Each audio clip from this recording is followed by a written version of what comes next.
निवेदन केवल इतना है कि आप सभी लोग सरकारी नौकरी की तैयारी कर रहे हैं। आप में से कुछ लोग केवल जानकारी के लिए मेरे सेशन सुनते हैं, लेकिन अधिकांश लोग वो हैं जो सरकारी नौकरी की तैयारी कर रहे हैं। एक कड़वा सच ये है कि देश के अंदर जितना युवा है उतनी सरकारी नौकरियां संभव नहीं है। आप में से कुछ लोग ये जरूर कह सकते हैं कि आप खुद गवर्नमेंट जॉब में पहुंच गए इसलिए आप इस प्रकार की बातें बोल रहे हैं। मैं कितने दिन का हूं मुझे भी नहीं पता है, ठीक है, लेकिन मैं आप सबसे एक बात की गुजारिश करता हूं, निश्चित ही आपको गवर्नमेंट जॉब की तैयारी करनी चाहिए। मैं इस बात में बिल्कुल भी आपको इनकार नहीं करूंगा। पूरी जी जान लगा के आप गवर्नमेंट जॉब की तैयारी करिए। अच्छी चीज है, अच्छी नौकरी है, अच्छा सम्मान है, रुतबा है, सिक्योरिटी है, सब कुछ है।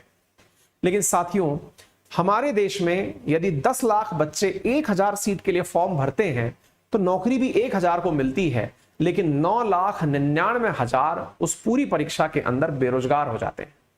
और वो बेरोजगार ही नहीं, वो मोटिवेशन से भी लैस हो जाते हैं।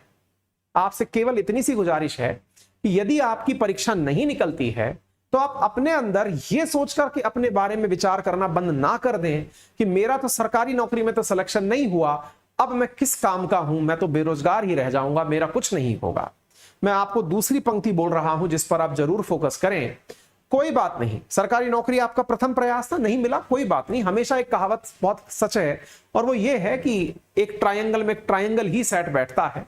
अमिताभ बच्चन और जो अब्दुल कलाम साहब हैं, इन दोनों के बारे में ऐसी बहुत सी बातें कही जाती हैं। कहते हैं कि ऑल इंडिया रेडियो पर अमिताभ बच्चन साहब जो हैं वो अपना इंटरव्यू देने गए थे।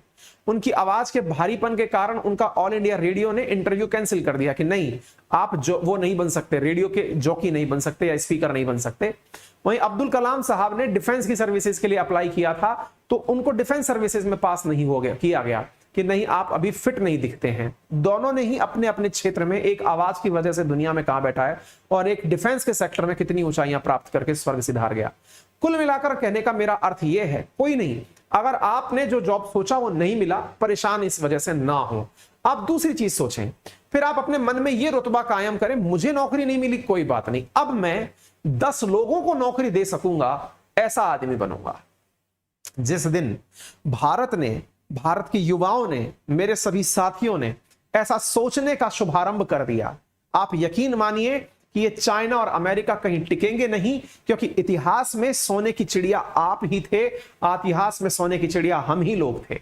बस हमारी इन दिनों इस मैकाले शिक्षा पद्धति ने बाबू बनने की जो आदत विकसित की ना, हम उससे बाहर नहीं निकल पा रहे हैं।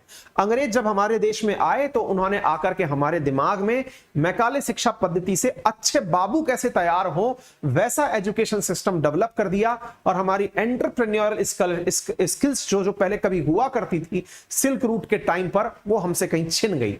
लेकिन यदि आपने अपने मन में यह धारणा बना ली कि कोई बात नहीं, मैं बड़ा बाबू बनूंगा, मैं आईएएस बनूंगा, लेकिन बनने के बावजूद अगर नहीं बन पाया, कोई बात नहीं, अब मैं इतना बड़ा आदमी बनूंगा कि मैं 10 लोगों को रोजगार दूंगा। मेरे प्यारे साथियों, आप यकीन मानिए कि पद 1000 ही थे, लेकिन 9,99,000 में से भी आपके कई भाई बहन हैं, आप भी हैं।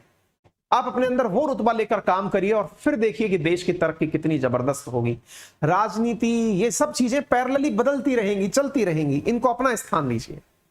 हो सकता है आप में से कुछ लोग इसको सकारात्मक लें, कुछ लोग नकारात्मक लें, क्योंकि ये ज्ञान आपके ऊपर है लेने का, लेकिन मैं अपने भाव कंट्रोल नहीं कर पाया और स्वतः स्फुरित बोलता चला गया। यूपीएससी कैटेगरी के अंदर अगर आप तैयारी करते हैं तो अनअकैडमी पर इस समय अनअकैडमी लाइट में आप लोगों को प्रीलिम्स को ध्यान में रखते हुए बहुत ही शानदार प्रकार के, सोचिए 55,000 से ज्यादा बच्चे हमारे अनअकैडमी लाइट पर जुड़े हुए हैं। प्रोडक्ट की आप उपयोगिता इससे समझ सकते हैं, ठीक है ना। ये टेस्ट सीरीज है, पेड टेस्ट सीरीज है जिसमें आप कनेक्ट